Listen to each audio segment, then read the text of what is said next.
Olá pessoal, eu sou Marcelo Apson e sejam bem-vindos ao canal Literário. Pessoal, muita gente me pergunta, e aí Marcelo, você lê quadrinhos, HQ, mangá? Olha gente, sim eu leio, faz um tempo que eu não leio, né? O vídeo de hoje vai ser sobre isso, os meus HQs favoritos. De fato eu tenho uma preferência por japoneses e são esses que eu vou apresentar aqui. É um gênero que eu gosto muito, eu só não tenho lido muito, mas eu tenho aqui umas ótimas recomendações para vocês. Mas antes, se você é novo no canal e gosta de resenhas de grandes clássicos da literatura, então aproveite, já se inscreva no canal, ligue os sininhos para ficar por dentro das notificações de vídeos que são lançados semanalmente. Deixe sua curtida. Lembrando, comprando qualquer obra aqui exposta ou qualquer outra, desde que pelos links abaixo, você não paga nada mais por isso e você apoia o canal com uma pequena comissão. Seu apoio é fundamental.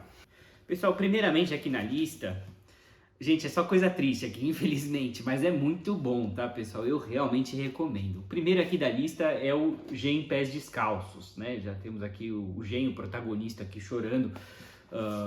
Né? Tem aqui o volume 2 aqui em inglês e o 3 também em inglês, mas tem tudo em português, tá, pessoal? Se não me engano, da Conrad, eu vou deixar os links aqui, tá? Hoje em dia são 10 volumes, eles são autobiográficos, o autor Keiji Nakazawa os escreveu, né, base as suas experiências no Japão durante a guerra, né, a Segunda Guerra Mundial. E é muito triste, né, autobiográfico. O autor faleceu em 2012, mas foram feitos 10 volumes e são sensacionais. Eu não cheguei a ler todos, tá, pessoal? Parei lá pelos 7 ou 8, eu tô com eles, eu preciso terminar de ler, mas assim, eu já li a grande parte aqui da obra, né?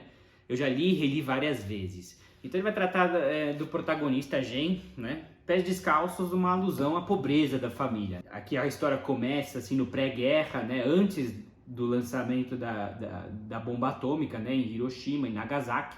Aqui a história toda se passa em Hiroshima. O legal, já assim, falando um pouco da obra de uma maneira mais geral, é que ela é bastante imparcial, né? A gente poderia pensar que teria um grande viés anti-americano.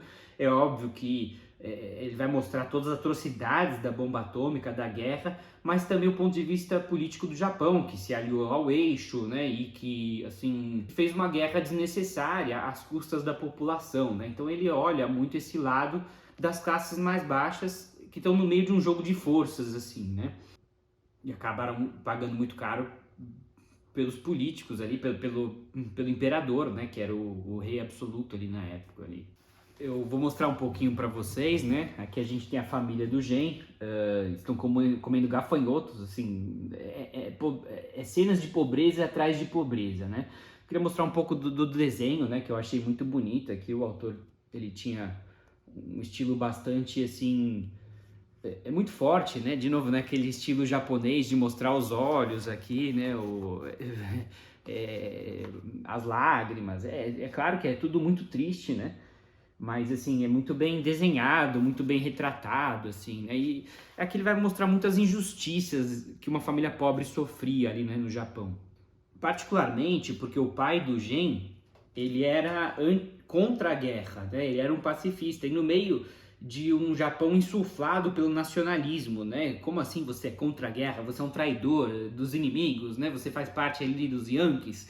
Então, assim, a rádio toda hora fazendo uma propaganda, nós vamos vencer a guerra, nós vamos vencer a guerra, que as pessoas, né, assim, animadas, digamos, né, para derrotar os americanos e criando um ódio a alguém que não deveria, assim, ser odiado, né? Ninguém deveria odiar ninguém só porque a bandeira do país é diferente, ou porque a cor da pele, ou porque o rosto, ou porque, né? Criou-se aí uma espécie de um ódio mútuo, assim, né?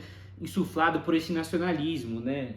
Ele vai mostrar muitas injustiças aqui. Eu acho que esse é um grande tema, assim, né? As injustiças que as famílias pobres sofriam, os filhos, porque como que os filhos sofriam por causa do pai, que ele era pacifista, quer dizer, o pai era contra a guerra, então chamavam os filhos de traidor.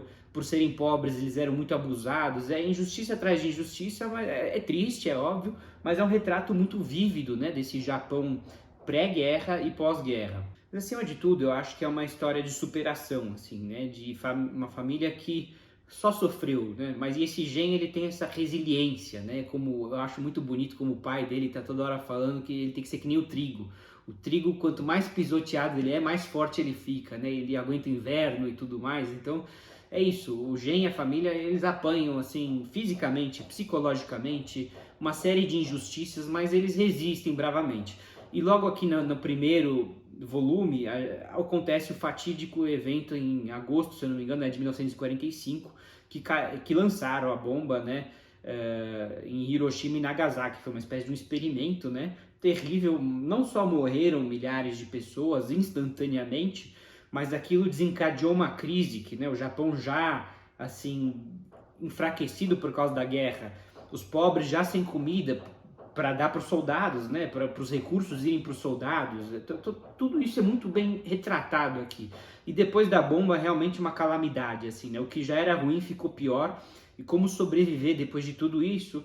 As síndromes pós-bomba, né? As pessoas que foram expostas à radiação e não morreram instantaneamente, mas ficaram aleijadas, coisas terríveis aqui, assim, queimaduras muito fortes na pele. Isso tudo é muito retratado aqui, né?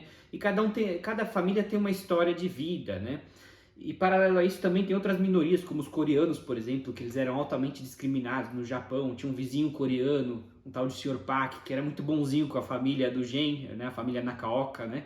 Então, assim, é muita tristeza, mas tem muita beleza em tudo isso, assim, né? Tem esse vizinho, quer dizer, que também ele talvez é mais ainda humilhado do que a família Nakaoka, e ele tá lá ajudando eles, tá lá nos piores momentos com eles. Então, assim, eu diria que ele mostra essa beleza humana, assim, no meio de muito sofrimento. É muito sofrimento, é muita tristeza, mas é muito informativo, muito histórico.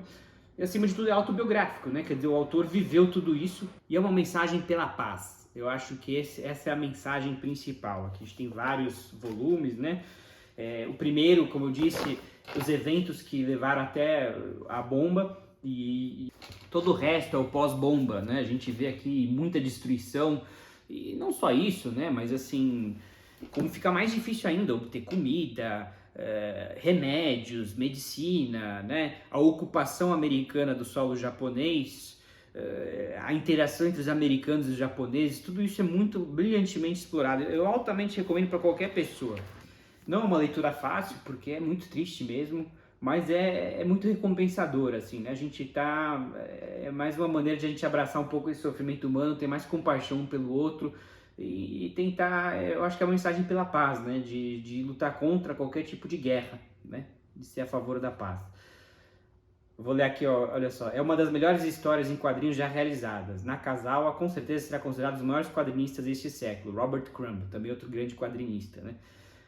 Gen é uma dessas raras histórias em quadrinhos que realmente conseguem realizar a mágica. Traços em papel que adquirem vida. Art Spiegelman, autor de Maus, né? Todo mundo conhece Maus. Aliás, eu tenho aqui o Maus também, eu não estou recomendando aqui, mas não é que eu não estou recomendando. Eu pensei nesse vídeo nessas duas obras aqui que eu vou apresentar, mas o Maus também é uma boa pedida. Eu gostei bastante, tá? Ainda, eu não sei, assim... Eu não sei se é porque eu sou judeu, né, descendente de sobreviventes do Holocausto, talvez o tema da Segunda Guerra acaba me interessando, e por isso estou recomendando aqui outro também do tema da Segunda Guerra, apesar de que assim, o Gen ele vai abordar a Segunda Guerra, mas assim, mais o pós, né, assim, a derrota do Japão e o sofrimento dos mais pobres ali, que não tinham talvez nada a ver com toda essa história. Já que o Adolf... muito bom também, tá? Do Osamu Tezuka, grande quadrinista japonês, tá, pessoal? São 5 volumes, tem aqui em português, eu só tenho um que é em inglês aqui, que acabei comprando fora. Vou mostrar aqui para vocês. Ele vai falar do nazismo, né? Ele vai, obviamente, falar do Hitler, da ascensão do nazismo, né? Aqui é o segundo volume, só mostrar um pouquinho aqui para vocês. E de novo, é interessante porque ele vai dar uma perspectiva oriental, assim, né, do Japão na Segunda Guerra, mas agora sob o enfoque do nazismo, vai falar obviamente do Holocausto. E aqui são 5 volumes, né, aqui da editora Conrad. Eu preciso ver se está em circulação ainda, essa é uma edição um pouco antiga ou se mudou, mas eu vou deixar os links aí tudo. Ele tem um traço muito diferente, né, se a gente olhar aqui, pessoal, deixa eu ver aqui. Ele tem um traço bem diferente, né, o Osamu Tezuka aqui do Nakazawa.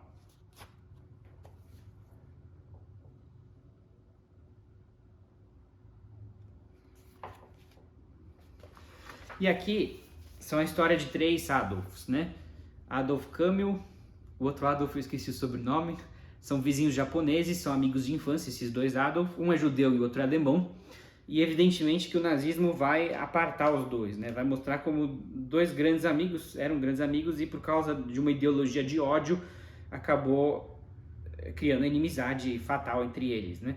E o Adolf Hitler, né? O ditador responsável pelo Holocausto, que matou mais de 6 milhões de judeus e também outras minorias, homossexuais, ciganos e por aí vai. Aqui ele tem uma trama muito interessante pelo lado japonês, assim, né? Como que, assim, tinham talvez expatriados ou descendentes de alemães no Japão, e eles foram, assim, talvez seduzidos pela ideologia e acabaram imigrando de volta para a Alemanha, né? Famílias japonesas, mas com ascendência alemã, e foram para lá. Como que judeus que moravam no Japão acabaram, digamos, estando na Europa no meio do Holocausto e não puderam voltar. Alguns conseguiram voltar pela rota de Xangai. Isso é muito interessante, é um episódio verídico, tá? Eu esqueci o nome aqui agora, mas teve vários cônsuls, depois eu vou pesquisar, que emitiram vistos para judeus, né? Eles eram contra, obviamente, todo o massacre, os desastres que estavam, as atrocidades que estavam ocorrendo, fizeram vistos para judeus irem para Xangai.